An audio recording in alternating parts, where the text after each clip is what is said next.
Aliou Diouf bañ a waxam man li constitution bi wax parti bi ñu dissoudre lay wax. waaw la constitution bi wax. voilà. parce que Pastef dissoudre nañ ko parce que dañ na appel à l'insurrection nangam ñu tas ko nangam. est-ce que ça peut être le cas pour. non Badara Ndiaye la constitution. Badara je suis tout à fait d'accord que Thioune mi sax nee naa la sànq xam nga dama laa jox man nga xam ne tekkiwuma dara ke waruma saaga man parce que quand tu parles moi je sais que député bi c'est notre représentant Thioune mi tekkiwul dara ke waru ko saaga rawatina sa invité parce que sa invité li nga war a njëkk am ci moom cër wallaay cër mooy respect quoi mais gis naa ne boo amul ci moom respect et après il faut nag Thioune boo ko respecté wul Thioune doit se faire respecter Thioune doit t'imposer le respect gëm naa ne Amadou Ba il s'est imposé le respect et le moment venu il le fera alors sëñ bi. oui la dissolution de constitution bu Sénégal nee na. oui. article 4 de la constitution mooy wax parti politique yi lan la ñuy xaar si ñoom lan mooy seen wareef lan mooy seen obligation fu ñu war a taxaw askan wi mooy article 4 article 5 moom mooy sanction moo indi sanction yi alors mu am li ñu tuddee une loi portant organisation des partis politiques article 4 daf ne article 4 de la constitution daf ne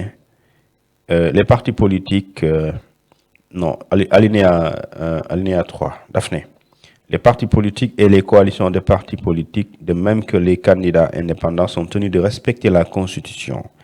ainsi que les principes de la souveraineté nationale et de la démocratie. Il leur est interdit, d'accord, de s'identifier à une race, à une ethnie, à un sexe, à une religion,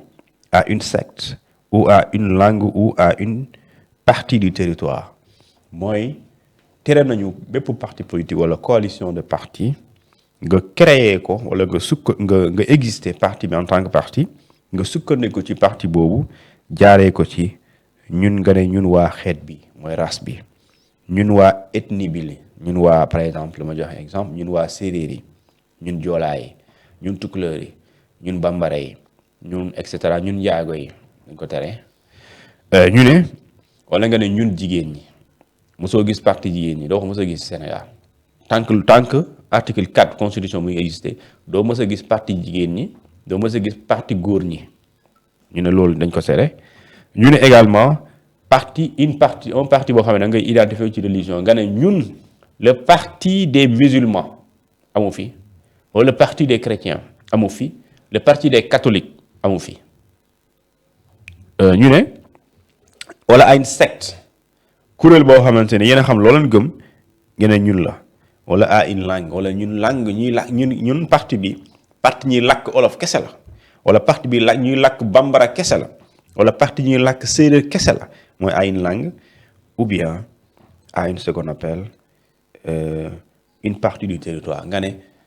parti ñun waa gox bi je donne un exemple nga ne parti waa Thiès nga ne parti politique waa Thiès wala parti politique waa Touba wala parti politique waa Fouta wala parti politique waa Casamance wala parti politique waa et cetera Sédhiou wala waa Ndakaaru ñu ne loolu c'est interdit loolu c'est l'article 4 de la Constitution ñu ne article 5 mooy tout acte de discrimination raciale ethnique ou religieuse de même que toute propagande régionaliste pouvant porter atteinte à la sûreté intérieure de l'État ou de l'intégrité du territoire de la République par la loi, c'est puni par la loi plutôt. kon jàppal ne lii ma la wax article 4 bépp parti politique bu pose acte boo xam ne dafay aller dans le sens de violer li nga xamante ni moom mooy principe bi da nga war parti politique wala coalition da nga war a respecter lu ñu tuddee la constitution benn mooy sa wareef bu njëkk da nga war a fexe ba sa parti bi kenn du ci identifié wu ay xeet wala ay religion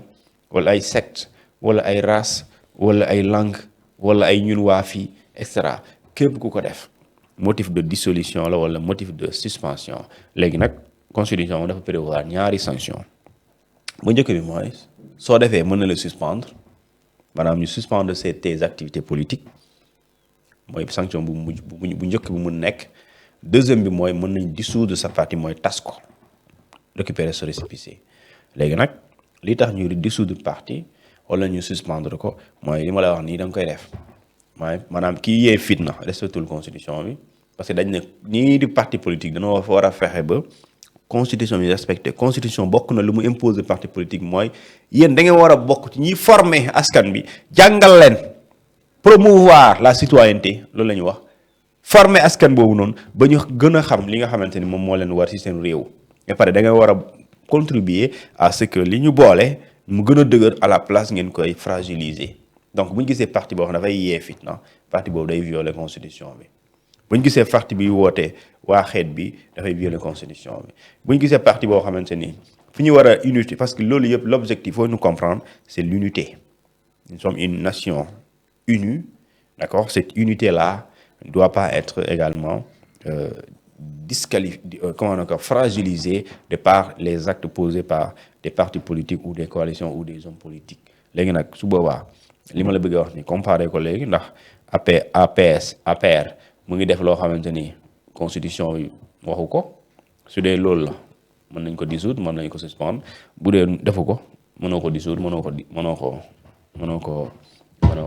ko suspendre c'est ça moi je fais. ok moi je loolu la constitution. moi je fais des analyses moi je fais des analyses. mais bu ñu ñëwee par rapport ak li ñu génnee ci constitution bi ñëw ci peut-être parce que moom fi muy sukkandiku mooy nee na gis nañu ay oto yëpp nervi dugg ci li nga xam ne moo di bërëb bi Alliance pour la République moom di li nga xam ne moo di APR ak peut-être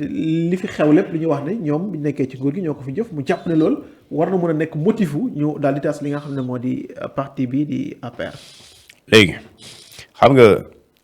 déjà il faut pas aller plus vite que la musique aujourd'hui nous sommes dans un état sëñ bi yow da nga ma laaj pare di bëgg a wax lu gars yi wax man waxuma lu gars yi wax ma li ma wax man la engagé dama ne nous sommes dans une république waaw man gars yi man vraiment waxuma lu ñu wax parce que man gars yi seen xalaat la ñu wax dama ne nous sommes dans une république dafa am lu ñuy tuddee lu ñuy guider ñun loolu moo ñuy guider mooy suñu boussole mooy suñu loi loolu moo ñuy guider moo tax man tey ma am sañ-sañ toog fii yow nga am sañ-sañ toog fii kii am sañ-sañ toog di seetaan loolu ñuy guider di loi dañ ne bu fekkente ni nit dafa nekk ci réew mu def loo xamante ni lu réew mi tere mu def ko dañ koy daan léegi suñu la daanee dafa am conséquence daan bi tey su fekkente ni